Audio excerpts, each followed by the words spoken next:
want to know this, Eric, like, because we say what rappers should be doing different, right? I also feel like it's a relationship between consumer and producer. So back in the days, it was like we had these things like Yo MTV Raps. We had BT, The Box, go back as far as you want to. But that was the job to bring the dopest music to the forefront so that they kind of did the curation and selection for us, right? Now that that's changed, independent music is everywhere. What is something that the consumer needs to do different? Because I feel like people are still in that old mindset of, if I don't see you on this platform, I'm not going to pay attention to you. I'm not going to support it publicly. I'll hit you in your inbox and say, I see you working, but I'm not going to post you until I see you on the Breakfast Club. So what's something that the consumer can do different to help the dope, independent, underground artists like thrive and make a living from their music? Never rely on the fans. Never rely on them. Collectively, they're never going to do anything. I think it's up to the artist. If you're an artist, basically you're saying for the artist that's not going to probably get on Breakfast Club, right? Yeah. Or something they that's got to like, build community. They got to build community. So it goes back to that niche thing I'm talking about again, right? When you bring that niche, you build community. Let's be real. Most likely, you're never going to touch the world. Like, you're not Michael Jackson. You're not fucking Michael Jackson, right? And even some people are like Michael Jackson. You're not fucking Michael Jackson. You're not.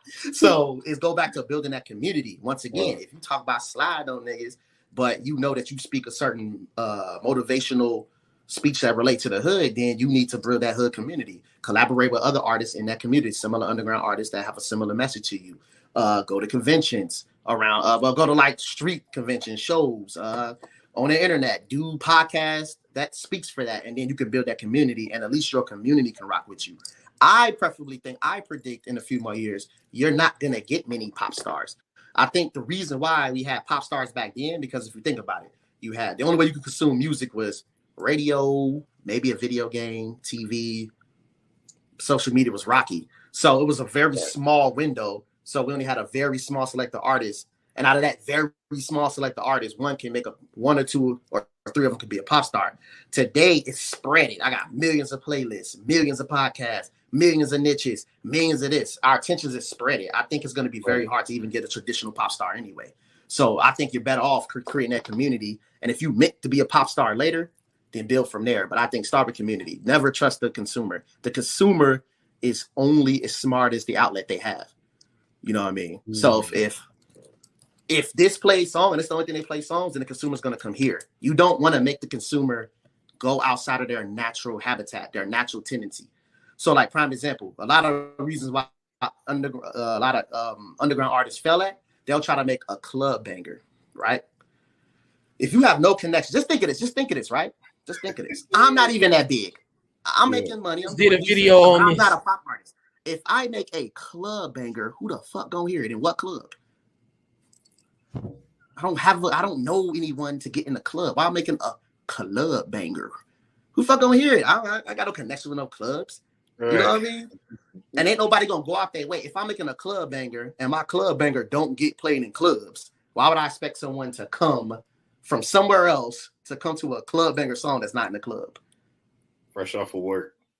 Yeah, you want to put your music where your fans are going to be. That's why I said to go back to that niche or that comic book.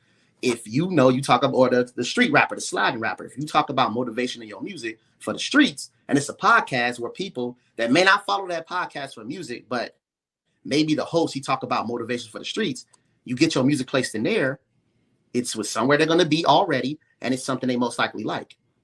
No, Eric, but that's too much work, bro. Cause I gotta find the podcast that does motivational speaking for me to send my music to him. That's too much work, bro. I'm gonna make this club banger because that's what I want to do. Me trying to figure out DJs to send this song to. It's too much work, bro. I don't know, no DJ. I do this for the art. People it's gonna get the plays because people like it. If you think that, then maybe you don't care about money at all. And if you ain't willing to do it, take it out the game. Do me a favor, get out the game. Easy for me. So no, bro. Less competition. No. This shit ain't hard, bro. This shit is not hard. This shit is not hard, bro. Bro, me and you literally spoke from the inbox. No magical airy, fairy, mystical. It's not hard. Niggas is just lazy, bro. Get